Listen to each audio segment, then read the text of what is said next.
set of showbiz updates na ihatid namin sa inyo this Wednesday morning.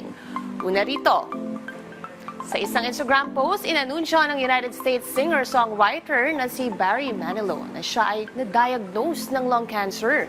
Ayon sa Grammy winner, nakita sa kanyang MRI na may cancerous spot sa kanyang left lung na kailangan tanggalin. Hindi umano naniniwala ang kanyang mga doktor na kumalat na ang cancer, kaya naman hindi pa kailangan ni Manilow sumailalim sa chemo. Nakapag-decide na rin ang singer-songwriter na magpa-opera dahilan para ma-cancel ang kanyang natitirang December schedules, pati na rin ang January shows para makarecover.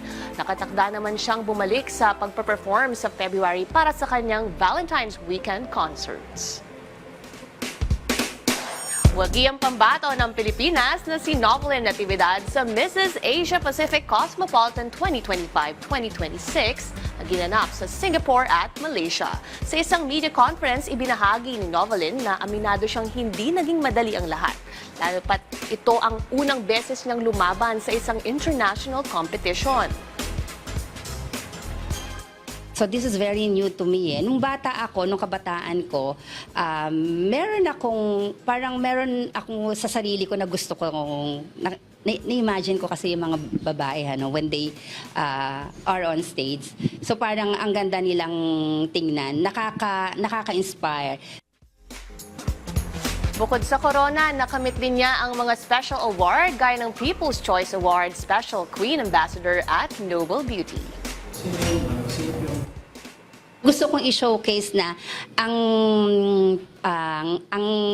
Pilipina, lalo na ang nanay na katulad ko, kahit po saan lugar, palaban po tayo.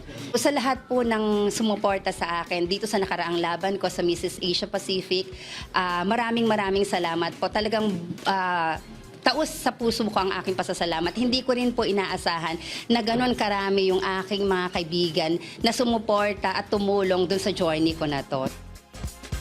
Ang Mrs. Asia Pacific Cosmopolitan ay isang prestiyosong international pageant na nagbibigay daan sa mga kababaihan mula sa iba't ibang bansa na ipakita hindi lamang ang kanilang ganda, kundi pati ang kanilang advocacies. At yan muna ang hatid naming showbiz update sa inyo. Abangan ulit bukas ang latest sa entertainment world dito sa Talk Biz.